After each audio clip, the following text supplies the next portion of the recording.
Saat ini, di beberapa belahan dunia, khususnya bangsa Indonesia, banyak manusia tergerus oleh perilaku amoral yang dipertontonkan di media.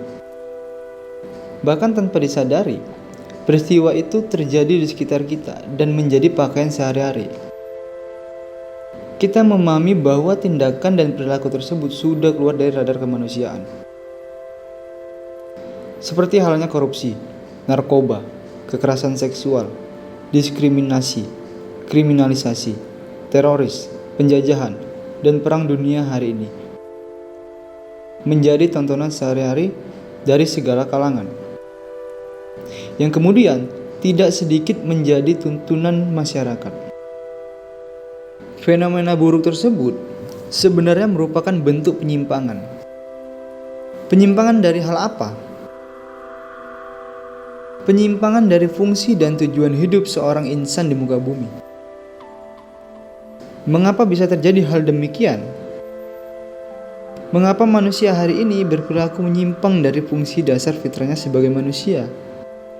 Semua itu terjadi akibat nafsu dari manusia itu sendiri, yang berorientasi pada kesenangan dan kepuasan materi dan egosentris, di mana perilaku itu cenderung pada kerusakan. Melihat kondisi sekarang, sudah sepantasnya manusia kembali kepada fitrahnya, karena hanya itulah jalan keluar dari permasalahan yang terus-menerus menjerumuskan manusia pada lubang kesengsaraan.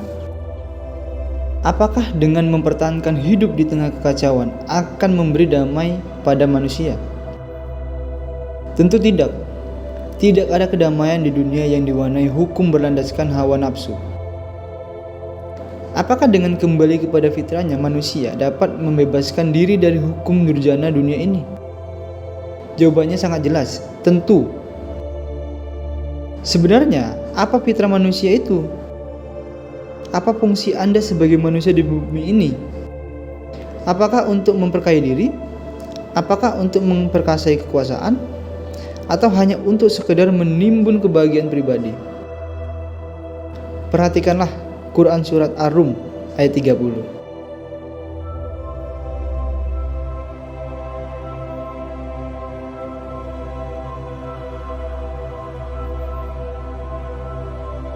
Melalui surah ini, manusia dituntut untuk mengubah cara pandang materialisme menjadi cara pandang yang lurus, sebagaimana maunya Sang Pencipta. Apa sejatinya jalan kehidupan yang dikehendaki oleh Sang Pencipta?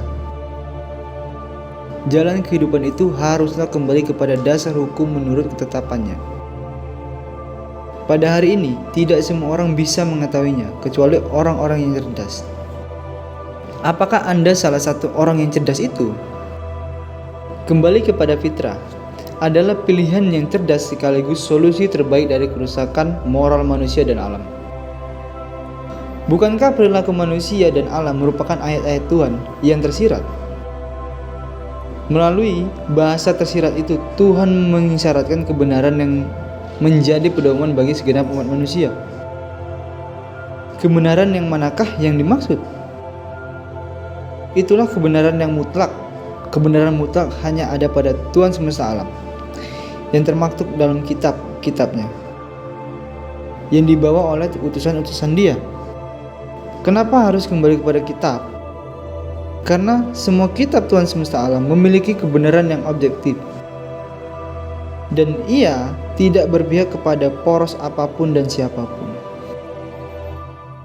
Jadi pada intinya, fitrah merupakan jalan hidup yang harus dilalui oleh semua manusia demi membawa keseimbangan dunia baik pada hukum sosial maupun hukum alam semesta. Manusia yang meninggalkan fitrah akan terjerat dalam belenggu hawa nafsu duniawi semata, yang berujung pada kehancuran dan kerusakan seperti yang terjadi di seluruh dunia hari ini, khususnya di Nusantara yang kita cintai.